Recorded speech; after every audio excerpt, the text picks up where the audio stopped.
이것도 솔로몬의 잠언이요 유다 왕 히스기야의 신하들이 편집한 것이니라. 이를 숨기는 것은 하나님의 영화요 이를 살피는 것은 왕의 영화니라. 하늘의 높음과 땅의 깊음 같이 왕의 마음은 헤아릴 수 없느니라. 은에서 찌꺼기를 제하라. 그리하면 장색에 쓸만한 그릇이 나올 것이요 왕 앞에서 악한 자를 제하라. 그리하면 그의 왕위가 의로 말미암아 견고히 서리라. 왕 앞에서 스스로 높은 채 하지 말며 대인들의 자리에 서지 말라. 이는 사람이 내게 이리로 올라오라고 말하는 것이 내 눈에 보이는 귀인 앞에서 저리로 내려가라고 말하는 것보다 나음이니라. 너는 서둘러 나가서 다투지 말라. 마침내 내가 이웃에게서 욕을 보게 될 때에 내가 어찌할 줄을 알지 못할까 두려우니라. 너는 이웃과 다투거든 변론만 하고 남의 은밀한 일은 누설하지 말라. 듣는 자가 너를 꾸짖을 터이요 또 내게 대한 악평이 내게서 떠나지 아니할까 두려우니라. 경우에 합당한 말은 아로새긴 은쟁반의 금사건이라. 슬기로운 자의 책망은 청종하는 귀의 금고리와 정금장식이니라. 충성된 사자는 그를 보낸 이에게 마치 추수하는 날의 얼음 냉수 같아서 능히 그 주인의 마음을 시원하게 하느니라. 선물한다고 거짓 자랑하는 자는 비 없는 구름과 바람 같으니라. 샬롬. 오늘도 하나님 말씀을 묵상하는 중고등부 친구들과 성도님들을 축복합니다. 오늘은 잠언 25장 1절에서 14절 말씀 묵상 포인트를 통해서 하나님께서 말씀으로 우리에게 주시는 교훈과 은혜를 함께 묵상하고 또 나누도록 하겠습니다. 오늘은 세 가지 묵상 포인트를 함께 나눌 텐데요. 첫 번째 함께 나눌 묵상 포인트는 하나님의 영화, 왕의 영화입니다. 하나님의 영광과 왕의 영광이라는 거죠. 오늘 본문 2절입니다. 이를 숨기는 것은 하나님의 영화요 이를 살피는 것은 왕의 영화니라. 여기서 먼저 이를 숨기는 것은 하나님의 영화다, 하나님의 영광이다, 하나님께 영광을 드리는 것이다 라고 말씀합니다. 자, 이를 숨기는 것이라는 건 뭘까요? 자, 하나님께서는 온 세상을 말씀으로 아주 신비롭게 창조하셨습니다. 과학이 많이 발달이 되기는 했지만 그럼에도 우리는 아직도 하나님이 만드신 이 만들어 놓은 창조의 질서와 원리들을 전부 다 이해하지 못합니다. 하나님의 지혜는 우리가 이해할 수 있는 범위를 훨씬 더 벗어난다는 사실. 그래서 하나님이 드러내시기로 한 부분만 우리가 알 수 있고 우리에게 신비로 남아있는 영역이 여전히 존재하고 있다는 거죠. 자, 그리고 이런 부분 때문에 우리는 하나님에 대한 경외심 그리고 존경심을 갖게 됩니다. 하나님이 우리보다 훨씬 더 뛰어나시고 위대하신 분이기 때문에 그렇습니다. 이것이 바로 하나님께서 자신이 영광을 받으시는 방법입니다. 어느 누가 모든 것을 이해할 수 있고 가늠하고 예측할 수 있는 신에 대해서 존경하고 또 경외함을 갖겠습니까? 여러분, 우리 인생에 대해서도 우리가 모두 알지 못해서 두렵고 떨리는 가운데서도 하나님을 경외하고 신뢰함으로 기꺼이 믿음으로 하나님께 우리의 삶을 맡깁니다 라고 고백하는 것이 바로 하나님을 영화롭게 하는 것입니다. 그것이 하나님께 영광을 돌리는 방법이라는 거죠. 내 인생 내가 몰라 참 두렵고 떨리지만 내가 하나님을 경외합니다. 하나님을 신뢰합니다. 하나님이 날 인도하실 것입니다. 이런 고백, 이 고백을 하나님이 원하신다는 것입니다. 여러분, 또한 2절에서 왕의 영화, 왕께 영광을 돌리는 것, 왕이 영광을 받는 것은 이를 살피는 것이다 라고 말씀합니다. 왕이 영광을 받는 방법은 이를 살피는 것이라 하는데, 이 살핀다라는 말은요, 탐험하다, 그리고 찾아내다, 그리고 사실을 드러내다 라는 뜻을 가지고 있습니다. 그래서 영어로 explore라고 하는 뜻도 가지고 있어요. 자, 그러니까 어떤 일, 바로 하나님이 하신 일에 대한 원리를 발견하고 그것을 탐험하고 연구해서 드러내는 것. 그래서 이 말을 어떤 주석이나 학자들은 과학 원리나 발명품을 개발하는 것이라고 말하기도 하지만, 여러분, 우리의 삶과 우리의 인생에 대한, 우리의 인생을 향한 하나님의 놀라우신 은혜와 뜻, 그 목적과 하나님의 생각을 발견하고 알려주는 것이 바로 왕의 영광이라고 말씀하는 겁니다. 여러분, 우리가 믿는 사람으로서 또 그리스도인으로서 하나님께서 드러내신 하나님의 영광, 세상의 수많은 신비로움과 경이로움 앞에 여러분, 우리는 어떻게 반응하고 있습니까? 우리는 또 왕 같은 존재로서 우리는 하나님이 행하신 이해할 수 없는 수많은 신비와 경이로움 앞에서 하나님이 무엇을 원하시는가, 또 어떤 생각과 목적을 가지고 계시는가를 찾고 깨닫고 살피기 위해서 우리는 어떠한 마음과 자세를 가지고 있냐 하는 것입니다. 오늘도 말씀 앞에서 우리 하나님을 경외함으로 서서 여전히 알 수 없지만 오늘 하루를 허락하신 하나님의 신비와 그 경이로움에 영광을 돌리는 하루가 되기를 소망합니다. 또한 알 수 없는 오늘 하루의 모든 시간 가운데 하나님이 주시는 지혜를 통해 하나님의 뜻과 목적을, 하나님의 인도하심을 고백하는 하루가 되시기를 축복합니다. 두 번째로 함께 나눌 묵상 포인트는 찌꺼기를 제거하라입니다. 여러분, 찌꺼기를 제거해야 합니다. 오늘 4절과 5절입니다. 은에서 찌꺼기를 제하라. 그리하면 장색에 쓸만한 그릇이 나올 것이요, 왕 앞에서 악한 자를 제하라. 그리하면 그의 왕위가 의로 말미암아 견고히 서리라. 은이 더욱 빛나기 위해서는 재련 과정을 통해서 불순물과 찌꺼기를 제거해야 그 은이 더 빛난다 말씀합니다. 그래야 값어치 있는 은으로 만들어진 제품이 나온다는 거죠. 여러분, 왕은 어떻습니까? 오늘 본문에서 왕은 여러분 흔들림 없이 서기 위해서는 악한 자를 제거해야 된다라고 말합니다. 왕의 주변에는 많은 사람들이 모였을 것입니다. 그런데 그 중에 악한 자들을 선별하고 골라내지 않으면 왕은 온전히 설 수 없다는 것이죠.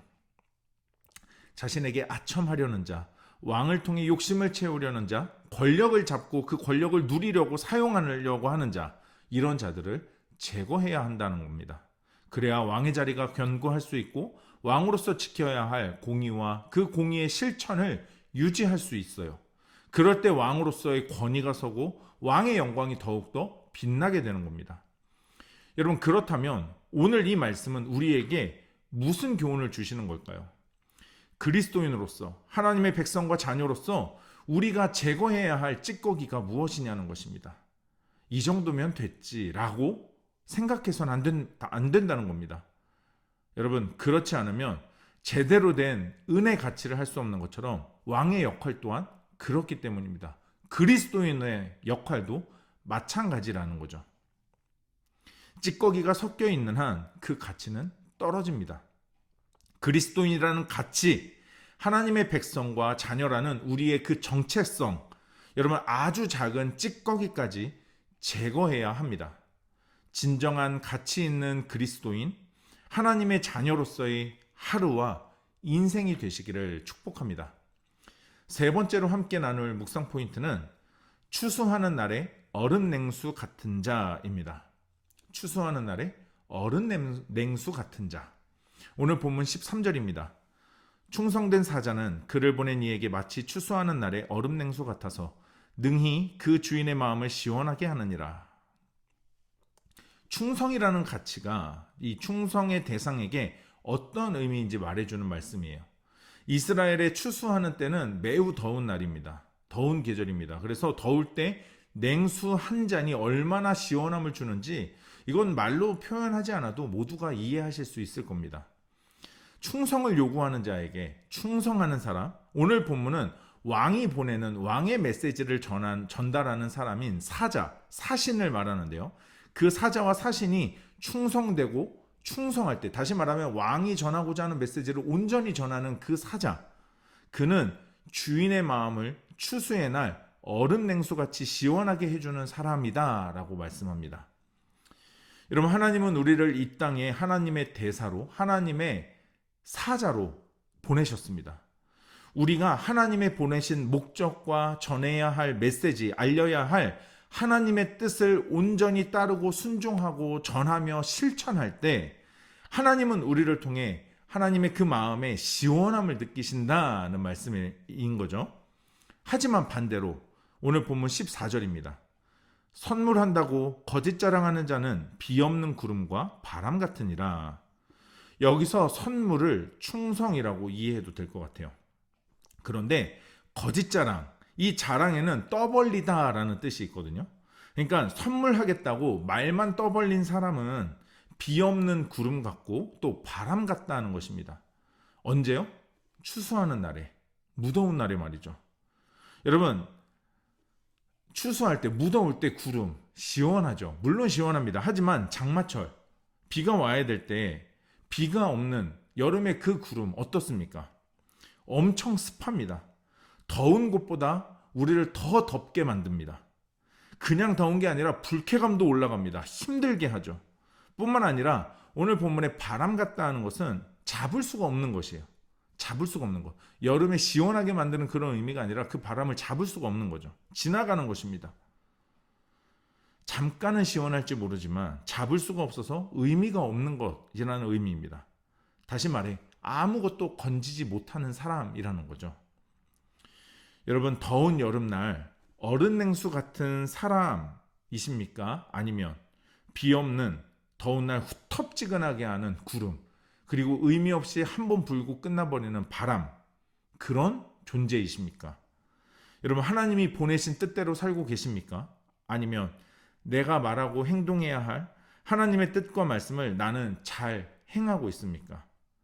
내가 하나님의 대사로서 말입니다. 여러분, 오늘 이 말씀을 한번 묵상하시면서 나는 어떤 존재로 살고 있나 고민하시고 생각하는 그런 하루가 되시면 좋겠습니다. 여러분, 오늘 묵상 포인트를 가지고 한 번 더 말씀 묵상하시면서 나에게 주시는 하나님의 뜻과 하나님의 마음을 기록해 보시고 결단하면서 하나님 앞에 기도하는 시간 갖도록 하겠습니다.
오늘 묵상하고 결단한 내용을 영상 댓글에 남겨주세요. 오늘 영상은 여기까지입니다. 오늘 하루도 하나님 말씀으로 믿음으로 승리하는 하루 됩시다. 샬롬.